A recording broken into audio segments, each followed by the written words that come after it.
السلام علیکم دوستو، کیسے ہیں آپ سب؟ میں زبینہ فیاض ایک بار پھر آپ کے ساتھ تو میں شروع کر رہی ہوں جنونیت بائی اریج شاہ پارٹ 2۔ وہ دن رات بس ایک ہی دعا کرتی تھی کہ اس کا بھائی ان لوگوں کو کبھی بھی نہ ملے، وہ لوگوں کی پہنچ سے دور چلا جائے، کیونکہ ایک بات تو اس سے پتہ چل چکی تھی کہ جس دن بھی اس کا بھائی ان لوگوں کے ہتھے چڑھ گیا وہ اسے جان سے مار دینے میں ایک لمحہ بھی نہیں لگائیں گے۔ اور وہ جانتی تھی کہ آج نہیں تو کل اس کی موت بھی مقرر ہے، یہ لوگ اسے زندہ نہیں چھوڑیں گے۔ جو اٹھتے بیٹھتے اس پر ظلم کی انتہا کرتے تھے، اسے جان سے مارنے میں کتنا وقت لگاتے، ان کے لیے کہ اس کی زندگی کی کوئی اہمیت رکھتی تھی؟ انہیں تو بس یہ پتا تھا کہ وہ ان کے بیٹے کے قاتل کی بہن ہے۔ کسی کو اس بات سے کوئی لینا دینا نہیں تھا کہ وہ بھی ایک انسان ہے، اس کے بھی کچھ جذبات ہے، اسے بھی درد ہوتا ہے، لیکن ان کے لیے تو تکلیف صرف وہی تھی جو انہیں ہو رہی تھی، درد صرف وہ تھا جو وہ اپنے بیٹے کی جدائی میں سہ رہے تھے، جذبات صرف ان کے ہی تھے۔ ان لوگوں کے لیے بس اپنا خون اہمیت رکھتا تھا، اور وہ ایک ونی تھی جس کا احساس اسے دن رات دلایا جاتا تھا۔ اسے آہستہ آہستہ ان سب چیزوں کی عادت ہوتی جا رہی تھی، وہ ان سب چیزوں میں ڈھلتی جا رہی تھی۔ اگر زندگی اسی طرح سے گزارنی تھی تو پھر کسی امید پر کیوں بیٹھے رہنا؟ وہ ان سب چیزوں کو قبول کر چکی تھی۔ دوسری طرف اسے ایک ہفتہ ہو چکا تھا کالج جاتے ہوئے، اور اس نے یہاں آنے کے بعد جو چیز سب سے زیادہ نوٹ کی تھی وہ سر یشام احمر کی کلاس میں سب اسٹوڈنٹس کی تعداد تھی۔ کوئی بھی ایسا اسٹوڈنٹ نہیں تھا جو ان کی کلاس کو مس کر دیتا۔ ایک تو ان کا لیکچر دینے کا انداز ایسا تھا کہ کسی کو بھی دوسری بار پڑھنے کی ضرورت پیش نہیں آتی تھی، اور پھر وہ اتنے اسٹرکٹ تھے اسٹڈیز کے معاملے میں کہ کوئی بھی ایسا نہیں تھا جو ان کے رولز کو فالو نہ کرتا ہو۔ یہی ساری لڑکیاں دوسرے ٹیچر کی کلاس میں ایبسنٹ ہوتی تھی کیونکہ انہیں لیکچر لینے میں انٹرسٹ نہیں تھا۔ کچھ چلبلی سی لڑکیاں تو کہتی تھی کہ سر یشام احمر بہت ہی زیادہ ہینڈسم ہے، اسی لیے ہم ان کی کلاس لیتے ہیں۔ ان کا ڈانٹنے کا انداز بھی بہت ظالم ہے، سیدھا دل پر لگتا ہے۔ جبکہ حرم کو یہ ساری باتیں بالکل بھی پسند نہیں تھی کہ وہ ٹیچرز کو ایک الگ مقام دیتی تھی۔ وہ ہر کلاسز اٹینڈ کرتی تھی۔ جلد ہی سر یشام احمر کے دماغ میں آنے والا پہلا امپریشن وہ ختم کر چکی تھی۔ وہ ایک لائق اسٹوڈنٹ تھی اور اپنے آپ کو نمایاں رکھنا بہت اچھے طریقے سے جانتی تھی۔ اس کے مقابلے میشا بہت پیچھے تھی، لیکن وہ اپنی دوست کو اپنے ساتھ لے کر چلنا بہت اچھے طریقے سے جانتی تھی۔ وہ اس کی نوٹس بنانے میں ہیلپ کرتی، اس کو جو سمجھ نہ آتا وہ ٹاپک سمجھاتی۔ یہی تو وجہ تھی کہ میشا اس جیسے دوست کو پا کر بہت خوش تھی کہ صرف خود آگے بڑھنے پر یقین نہیں رکھتی تھی بلکہ اپنی دوست کو بھی آگے بڑھانے میں اس کی مدد کرتی تھی۔ سر یشام احمد نے دو لڑکیوں کے گروپس بنائے تھے، اور ان دونوں کی دوستی کو دیکھتے ہوئے شاید انہوں نے ان دونوں کو ایک گروپ میں ہی شامل کیا تھا۔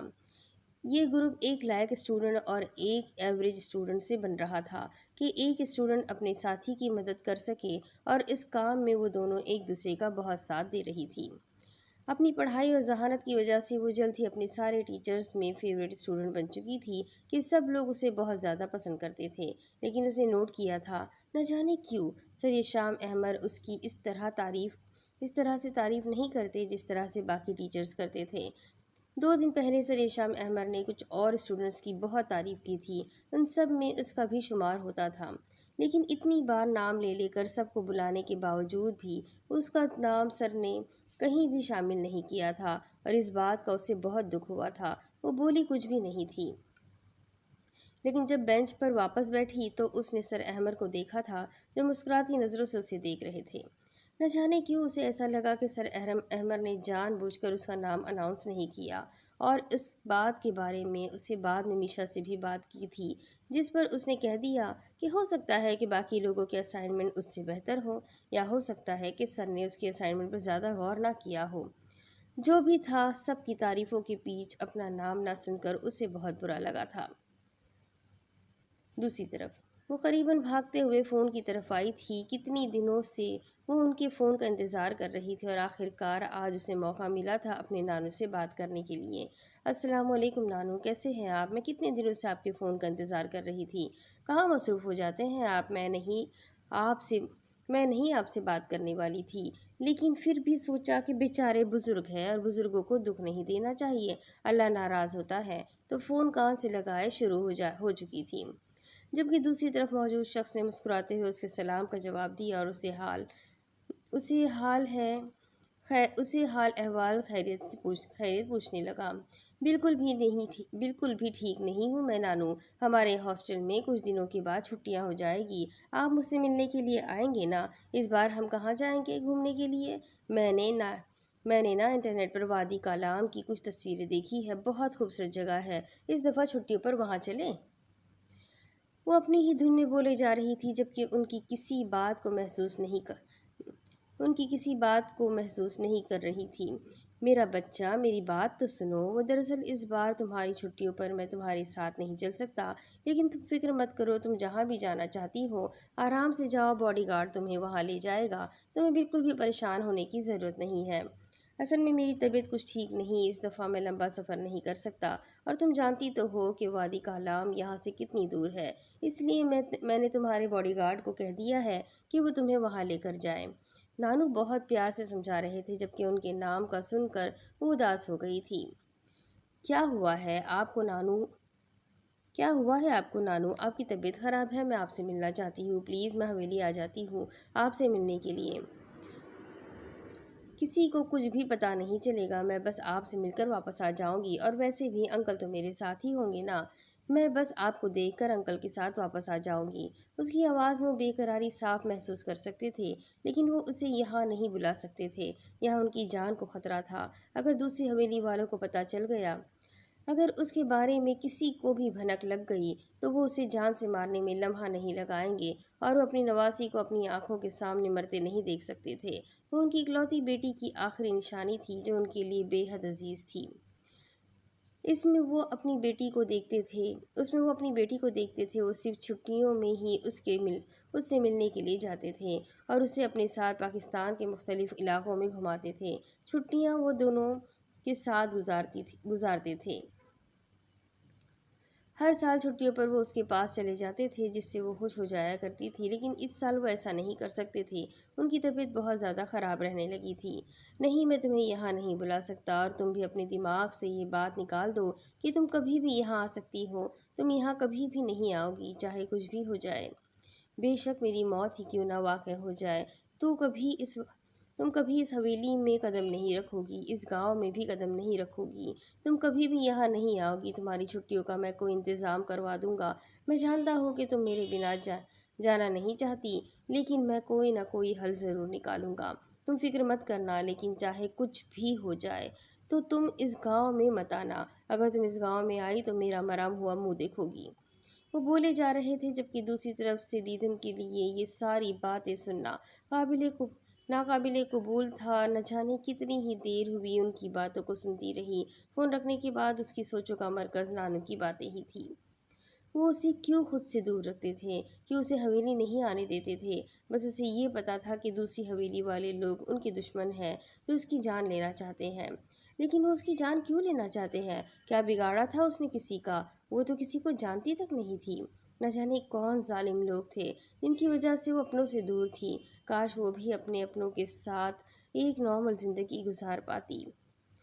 اس نے جب سے ہوش سنبھالا تھا اپنے آپ کو اس ہاسٹل میں ہی پایا تھا۔ اپنی 19 سالہ زندگی میں اس نے اب تک اپنا گھر، اپنا گاؤں نہیں دیکھا تھا۔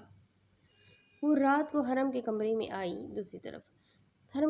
آئی تو اسے مسلسل کچھ لکھتے ہوئے دیکھ کر اس کے پاس ہی بیٹھ گئی۔ کیا بات ہے حرم، بہت محنت ہو رہی ہے، میں نوٹ کر رہی ہوں، تم سب سے زیادہ انگلش پڑھتی ہو، لگتا ہے باقی سارے ٹیچرز اتنے اسٹرکٹ نہیں ہیں جتنے کہ انگلش کے۔ وہ مسکراتے ہوئے اس کے پاس ہی بیٹھ کر اس سے پوچھنے لگی تھی۔ اسٹرکٹ بہت چھوٹا سا لفظ استعمال کر رہی ہیں آپ آپی، میرے انگلش کے ٹیچر سخت نہیں ہے، نیکسٹ لیول کے سخت ہے، میں بیان نہیں کر سکتی، وہ ہر وقت غصہ نہ ان کی ناک پہ رہتا ہے، جیسے ابھی کچھ ایسا بول دیں گے کہ بس سمجھو میں تو گئی۔ اتنا خوف آتا ہے ان سے کہ کیا بتاؤ آپ کو، پتہ ہے ان کی کلاس میں کوئی لڑکی ایبسنٹ نہیں ہوتی، ساری لڑکیاں ٹائم پر پہنچ جاتی ہیں، اور ان کے جانے کے بعد استغفر اللہ ان کے بارے میں اتنی عجیب باتیں کرتی ہے کہ کیا بتاؤ۔ آج کل کی لڑکیوں میں شرم و حیا نام کی کوئی چیز نہیں ہے، کبھی ان کی ہاٹ بولتی ہے تو کبھی ہینڈسم، کبھی ان کو ہاٹ بولتی ہے تو کبھی ہینڈسم، اف میں تو شرم سے